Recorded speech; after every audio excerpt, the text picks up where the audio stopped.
ಅಪರಾಧ ತಡೆ ಹಾಗೂ ಸುರಕ್ಷತೆಗಾಗಿ ವರ್ಷದ ಹಿಂದೆ ಕುಂದಾಪುರ ಪೊಲೀಸ್ ಉಪವಿಭಾಗದ ವ್ಯಾಪ್ತಿಯಲ್ಲಿ ಪ್ರಾರಂಭಗೊಂಡ ಸಿಸಿ ಕ್ಯಾಮೆರಾ ಅಳವಡಿಕೆಯ ಸೇಫ್ ಕುಂದಾಪುರ ಯೋಜನೆ ಯಶಸ್ವಿಯಾಗಿ ಮುನ್ನುಗ್ಗುತ್ತಿರುವುದು ಸಂತಸದ ವಿಚಾರ. ಈ ಯೋಜನೆಯಿಂದಾಗಿ ಉಪವಿಭಾಗ ವ್ಯಾಪ್ತಿಯಲ್ಲಿ ಕಳ್ಳತನ ಪ್ರಕರಣಗಳು ಕಡಿಮೆಯಾಗಿದೆ ಎಂದು ಮಂಗಳೂರು ವಿಭಾಗದ deputy police commissioner IPS Hariram Shankar ಹೇಳಿದರು.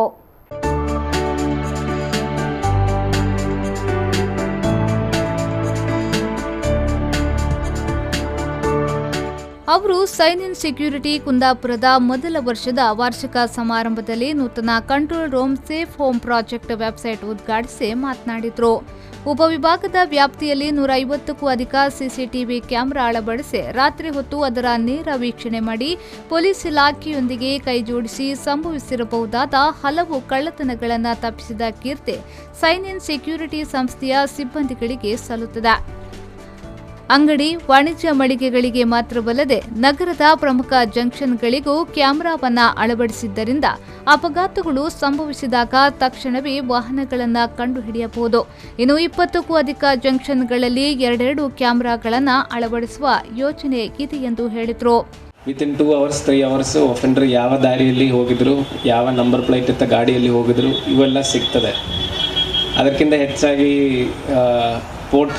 ಫಿಶರೀಸ್ ಡಿಪಾರ್ಟ್ಮೆಂಟ್ದು ಒಂದು 9 ಪೋರ್ಟ್ಗಳಿದೆ. ಪೋರ್ಟ್ಗಳಲ್ಲಿ ರೆಗ್ಯುಲರ್ಲಿ ಕ್ಯಾಮರಾಸ್ ಹಾಳಾಗ್ತಾ ಇರ್ತದೆ. ಯಾಕೆಂದರೆ ಮಳೆ ಎಲ್ಲ ಅಂದರೆ ಉಪ್ಪು ನೀರಿಂದ ಹಾಳಾಗ್ತಾ ಇರ್ತದೆ.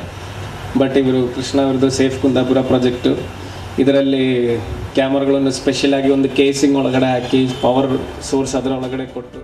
ಮುಖ್ಯ ಅತಿಥಿಗಳಾಗಿ ಪುರಸಭೆಯ ಅಧ್ಯಕ್ಷೆ ವೀಣಾ ಭಾಸ್ಕರ್, ಮುಖ್ಯಾಧಿಕಾರಿ ಗೋಪಾಲಕೃಷ್ಣ ಶೆಟ್ಟಿ, ಉದ್ಯಮಿ ಮಹೇಶ್ ಪೂಜಾರಿ, ಅನಂತ ಹರಿರಾಮ್ ಶಂಕರ್, ಕೃಷ್ಣಾನಂದ್ ಕಾರಂತ್, ಡಿಸಿಐಪಿ ಇನ್ಸ್ಪೆಕ್ಟರ್ ಮಂಚಪ್ಪ, ಗ್ರಾಮಾಂತರ ಪೊಲೀಸ್ ಠಾಣೆಯ ಠಾಣಾಧಿಕಾರಿ ರಾಜ್ಕುಮಾರ್, ಡಾ ನಾಗೇಶ್, ಸೈನ್ ಇನ್ ಸೆಕ್ಯೂರಿಟಿ ಸಂಸ್ಥೆಯ ಮುಖ್ಯಸ್ಥ ಕೃಷ್ಣ ಪೂಜಾರಿ ಉಪಸ್ಥಿತರಿದ್ದರು. ಶ್ರೀಕಾಂತ್ ಹೆಮ್ಮಾಡಿ, ವಿ4 ನ್ಯೂಸ್ 24/7 ಕುಂದಾಪುರ.